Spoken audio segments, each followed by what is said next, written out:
साथ संगत जी, प्यार से कहना धान्यकार जी। यहाँ सभी उपस्थित जो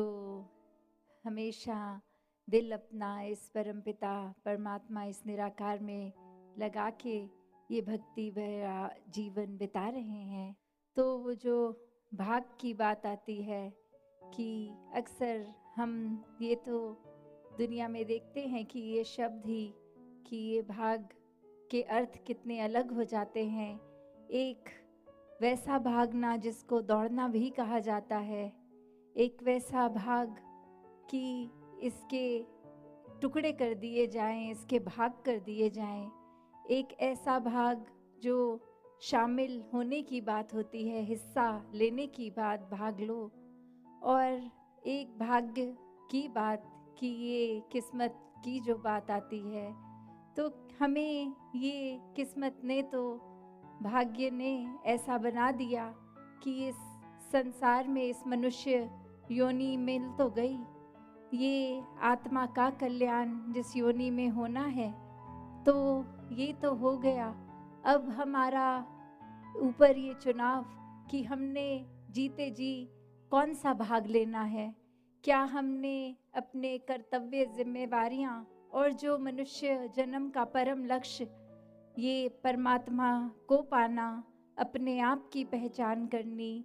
इसमें कैसा भाग्य लेना है? वो भाग लेना है कि जिम्मेवारियों से, इस लक्ष्य की प्राप्ति से दूर भाग जाएं, या फिर इसका भाग बने। अक्सर संसार में कैसे वो समय भी ऐसे आते हैं कि हमें लगता है कि इस समय क्या हम घर परिवार की जिम्मेवारियों को पूरा करें या इस समय और कुछ किया जाए, तो बहुत ही ये तनाव से हो जाते हैं, ये दिमाग दिल बट जाता है, उसका भाग हो जाता है। तो बात वही कि जब ये परमपिता परमात्मा ही सब कुछ है, इसी के अंदर पूरा सृष्टि, पूरा ब्रह्मांड हमारे भीतर, सामने वाले के भीतर, वो बात जो हर किसी धर्म ग्रंथ में बताई गई कि मुक्ति के हकदार इंसान तुम इस मानव जीवन को जी के इस प्रभु परमात्मा को हर समय के लिए देख लो, ये ब्रह्म ज्ञान लेकर। तो ऐसा करने से फिर वाकई ही वो जीते जी मुक्ति के हकदार बनते हुए,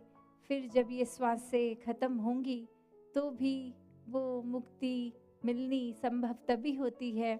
जब इस ब्रह्म ज्ञान के ऊपर चले, इस परमात्मा को हर समय देखें, इसके एहसास में रहें। और फिर ये भी पता चल जाता है जब ये रचनहार ही एक है तो सारी रचना एक है, सभी इसके बनाए, फिर कोई भेदभाव नहीं, कोई नफरत के कारण नहीं, कोई ऊंचा नीचा नहीं, सब एक समान, सब बहुत ही श्रेष्ठ। तो बात वही कि हम अक्सर धर्म ग्रंथों को पढ़ लेते हैं, जो कि बहुत मुबारक कार्य है कि ये पढ़ने को भी पढ़ें, पर बात वही है कि सिर्फ एक, जैसे हम अभी श्रवण भी कर रहे थे, कि पढ़ने तक सीमित नहीं रहना, क्योंकि पढ़ेंगे और कोई भी काम अगर हम बिना समझे करते हैं वो फिर रटन हो जाता है, वो सिर्फ एक बुद्धि में याद करके ही वहाँ तक ही सीमित रह जाती है बात। पर ये असली भक्ति तो भक्ति मार्ग पे रह के वो भक्ति में जीवन जीना है, वो कर्म करने हैं, तो ऐसे कर्मों के ऊपर केंद्रित करें। वरना तो वो कहानी हर एक ने पता नहीं कितनी बार सुनी होगी कि वो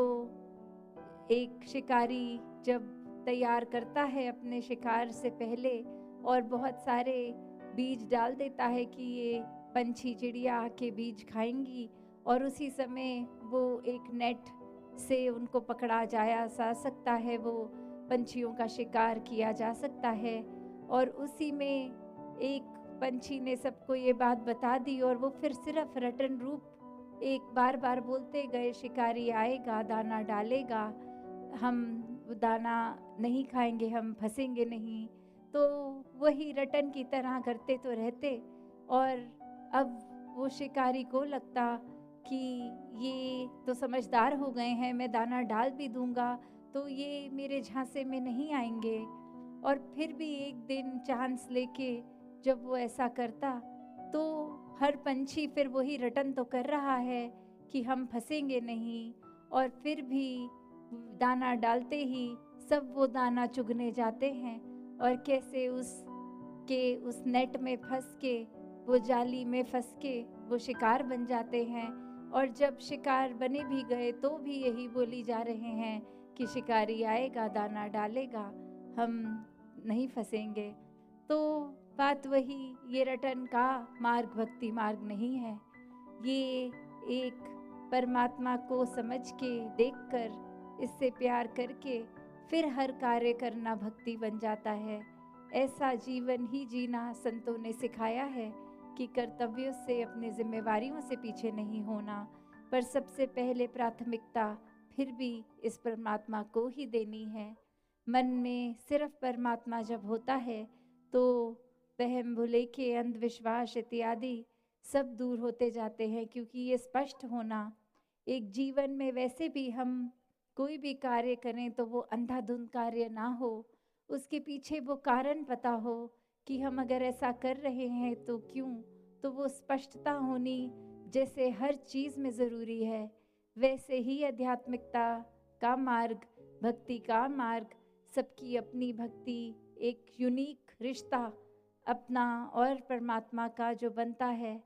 तो ये हर एक को सही कारण से करना है, किसी डर डरावे से नहीं, किसी और कारण से नहीं कि घर पे सब कह रहे हैं सत्संग पे चलो तो एक किसी का मन रखने के लिए चले गए। सत्संग तो मन से की जाती है, सेवा सुमिरन निस्वार्थ होके, ये मन की तार परमात्मा से जोड़नी है तो निस्वार्थ होके, एक अपने किसी वजह से नहीं, एक डर से नहीं, सिर्फ और सिर्फ प्रेम के ऊपर आधारित है ये भक्ति का रिश्ता। तो अपने रूह की इस परमात्मा से मिलन के लिए भक्ति की जाए, सही कारण से भक्ति की जाए, तो दातार सभी पे कृपा करे कि ये भक्तिमय जीवन हर किसी के हिस्से आए, सभी अपना रुझाव आध्यात्मिकता पे लगाएं, ये स्पिरिचुअल ग्रोथ हर एक की हो, हर कोई अपने आप को मानवता के लिए समर्पित सेवा में लगाए रखे, मन से सुमिरन इस परमात्मा के साथ लगन लगा के करता जाए। संतमति वालों के साथ ये सत्संग रूप सिर्फ उनकी बातें सुनकर कान तक नहीं, जीवन पे भी एक लागू की जाए, तो दातार हर एक पे कृपा करे, सभी की भक्ति और दृढ़ होती जाए। साथ संगत जी, धन निरंकार जी।